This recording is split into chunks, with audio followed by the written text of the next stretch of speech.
ஆன்மீக நேயர்கள் அனைவருக்கும் இனிய காலை வணக்கம். உலகத்தில் எவ்வளவோ தொழில் இருக்குது. எல்லா தொழிலுமே பார்த்திங்கன்னா லாபத்தை தரக்கூடிய தொழில்கள் தான். சில பேர் ஒருத்தர் பார்த்திங்கன்னா ஒரு தொழில் செஞ்சு உயர்ந்த நிலைக்கு போகிறதும், அதே தொழில் பார்த்திங்கன்னா இன்னொரு செஞ்சு தாழ்ந்த நிலைக்கு போகிறதும் பார்த்திங்கன்னா அதற்கு காரணம் என்னென்னு கேட்டிங்கனாக்கா கிரக நிலைகள் தான். கிரக நிலைகள் நல்லபடியாக இருந்துச்சுன்னா உங்கள் தொழிலில் பார்த்திங்கன்னா உங்களை பார்த்திங்கன்னா கோடீஸ்வரன் ஆக்கும். கிரக நிலைகள் சரியில்லாத போது பார்த்திங்கன்னா உங்களுக்கு நஷ்டத்தை ஏற்படுத்தும் கிரகங்கள். மொத்தத்தில் கிரக நிலைகள் நல்லபடியாக இருந்துச்சுனாக்கா தொழிலாளியாக உங்களை முதலாளி லெவலுக்கு உயர்த்தும். கிரகங்கள் சரியில்லைனாக்கா முதலாளியாக இருந்து தொழிலாளி அளவுக்கு பார்த்திங்கன்னா தாழ்ந்த நிலைக்கு கிரகங்கள் கொண்டு செல்லும். மொத்தத்தில் கிரக நிலைகள் நல்லபடியாக இருந்துச்சுனாக்கா நீங்கள் கண்டிப்பாக ஒரு உயர்ந்த நிலைக்கு கிரக நிலைகள் உங்களை கொண்டு செல்லும்.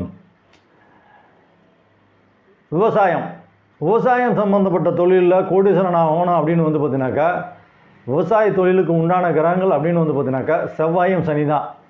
செவ்வாய் கிரகமும் சனி கிரகமும் சேர்ந்து ரெண்டு கிரகமும் நல்ல நிலைமையில் இருந்து மேலும் ஜாதகர் பார்த்திங்கன்னா 5ஆம் வீட்டு அதிபதி, 9ஆம் வீட்டு அதிபதி, 2ஆம் வீட்டு அதிபதி இந்த கிரகம்லாம் நல்ல நிலைமையில் இருந்துச்சு அப்படின்னாக்கா விவசாயம் சம்மந்தப்பட்ட தொழிலில் ஜாதகர் பார்த்திங்கன்னா மிகப்பெரிய கோடீஸ்வரர்களாக உருவாக்கும்.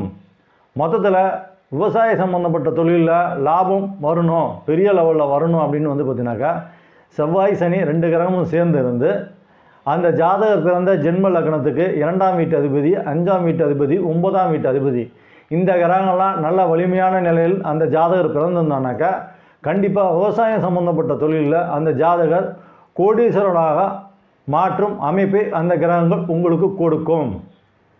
நன்றி.